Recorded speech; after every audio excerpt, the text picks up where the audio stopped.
Friends అందరికీ శుభోదయం. Welcome to సంధ్యా రాగం. శరన్నవరాత్రుల 4వ రోజు శుభాకాంక్షలు. ఈ రోజు నా డే అన్నది 4 o'clockకి స్టార్ట్ అయింది. ఎర్లీగానే లేచి ఇల్లు క్లీన్ చేసుకొని ముగ్గులు పెట్టుకొని ఇంట్లో పూజ చేసుకున్న తర్వాత నేను టెంపుల్కి బయలుదేరాను. టెంపుల్కి వెళ్ళేటప్పటికి 5:15 అయింది. అప్పటికి అభిషేకానికి అన్నీ సిద్ధం చేస్తున్నారు. అభిషేకానికి ముందు గణపయ్యకు హారతి ఇచ్చిన తర్వాత అభిషేకం మొదలుపెట్టారు.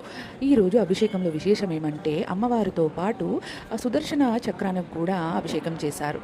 ఈరోజు రాజరాజేశ్వరి అమ్మ కాత్యాయని దేవిగా అభిషేకం అలాగే అలంకారంతో మనకు దర్శనం ఇవ్వనున్నారు.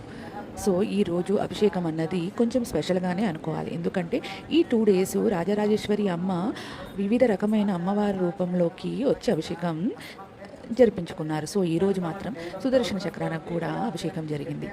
అభిషేకం చేసేటప్పుడు పంచామృతాలు సుగంధ ద్రవ్యాలు పాలతో అభిషేకం చేస్తుంటే అది ఒక అద్భుతం అయితే పసుపు కుంకుమలు కలిపి అభిషేకం చేయడం అది మరొక అద్భుతం.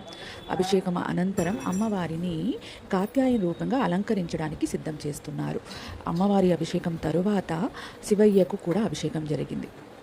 ఈరోజు అమ్మవారు కాత్యాయని రూపంలో భక్తులను అనుగ్రహింపరానున్నారు. మొదటి రోజు శ్రీ బాలత్రిపుర సుందరి దేవిగా, రెండో రోజు గాయత్రీ దేవిగా, మూడో రోజు అన్నపూర్ణ దేవిగా దర్శనమిస్తే ఈరోజు కాత్యాయన రూపంగా దర్శనమివ్వనున్నారు. సో అమ్మవారికి హారతినిచ్చాక అమ్మవారిని అలంకరణ చేయడానికి సిద్ధమయ్యారు. సో నేను సాయిరామ్ టెంపుల్కి వెళ్ళాను. 6 to 7 టైం ఉంది కాబట్టి సాయిరామ్ టెంపుల్కి వెళ్ళి రావచ్చని వెళ్ళాను. 7:30కి మాత్రం కుంకుమార్చన మొదలు కానున్నది. కుంకుమార్చనలో అమ్మవారి అలంకరణతో మీకు మరొక వీడియో పెడతాను. అంతవరకు బాయ్ బాయ్ సంజు ఫ్యామిలీ.